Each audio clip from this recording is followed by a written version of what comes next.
The Keeper's Gambit. In the windswept highlands of Albion, where the grass rolled like waves beneath an endless gray sky, stood the ruined Watchtower of Highmarch. Once a beacon of hope against the dragon kin, it was now a crumbling husk, its stone walls worn smooth by centuries of storms. The locals avoided it, whispering tales of a keeper who lingered within, a figure who promised wisdom but demanded a price. Eadric of Blackmere climbed the winding path to the tower, his sword vigilance strapped across his back. The journey had been grueling, but he had come seeking answers.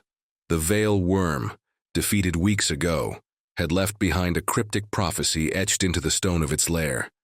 Seek the Keeper, but beware the Gambit. The door to the tower hung ajar, creaking softly in the wind. Eadric stepped inside, his boots echoing on the cold stone floor. The chamber smelled of damp earth and old parchment, and at its center sat a figure cloaked in shadow, hunched over a chessboard carved from black and white marble. "You've come far," the Keeper said without looking up, his voice as dry as the pages of a forgotten book, "but not far enough to escape your doubts." The Keeper gestured to the seat across from him. His face was obscured by the deep hood of his cloak, but his hands were pale and thin like bone wrapped in parchment. "Sit," he said. "You've questions, and I have answers." Eadric hesitated. "What are you?"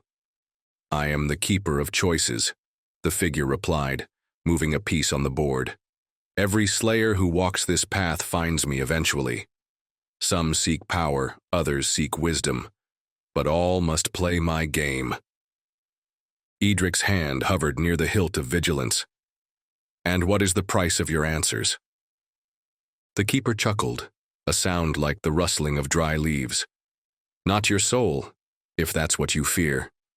Simply this: if you lose, you will carry the weight of your failure forever.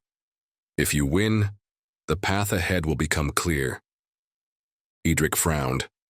"And if I refuse to play?" The Keeper shrugged. "Then you will leave as blind as you came." After a moment's thought, Eadric sat down. "Very well. What are the rules?" "There are none," the Keeper said, "only the game." The chessboard was already set, its pieces carved in intricate detail. The white pieces bore the forms of knights, scholars, and kings, while the black pieces resembled dragons, specters, and twisted shadows. Eadric studied the board. The game was mid-play, with white holding the advantage. He moved a knight forward, capturing a black piece shaped like a serpent. "Bold," the Keeper said, countering with a rook that looked like a looming tower. "But boldness often leads to folly." Eadric's brow furrowed.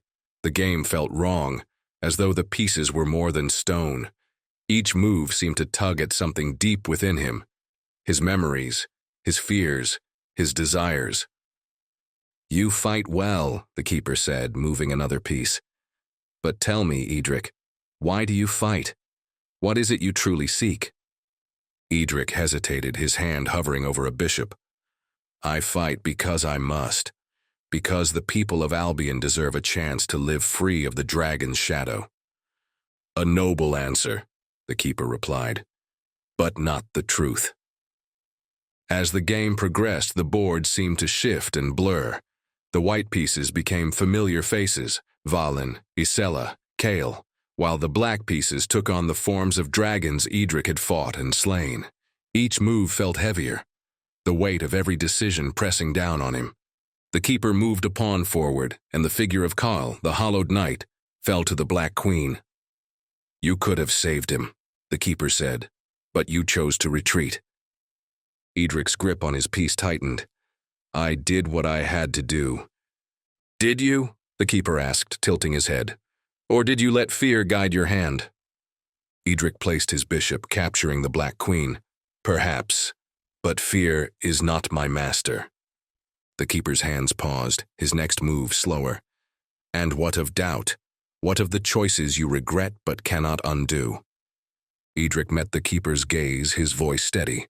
"I cannot undo the past, but I can choose what I do now. Regret will not stop me."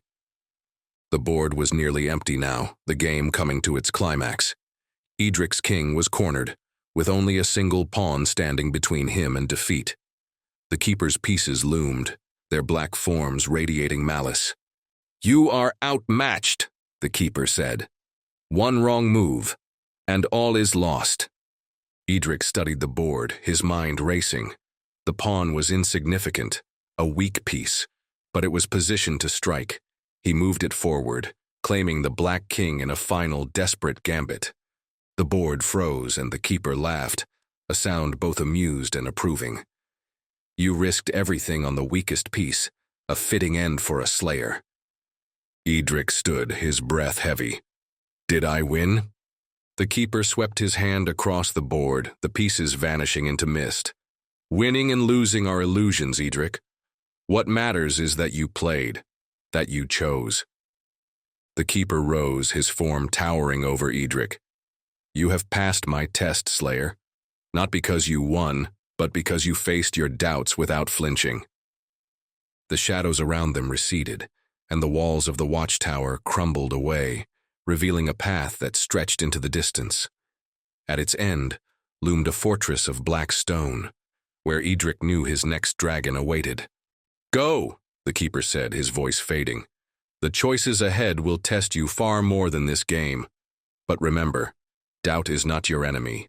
It is the weight that strengthens your resolve." As the keeper vanished, Eadric stepped onto the path, his heart heavier but his spirit unbroken. The game was over, but the true battle had just begun. The watchtower stood silent once more, its shadows deep and unyielding. And somewhere within Albion, another soul began their journey toward the keeper, their choices yet unwritten.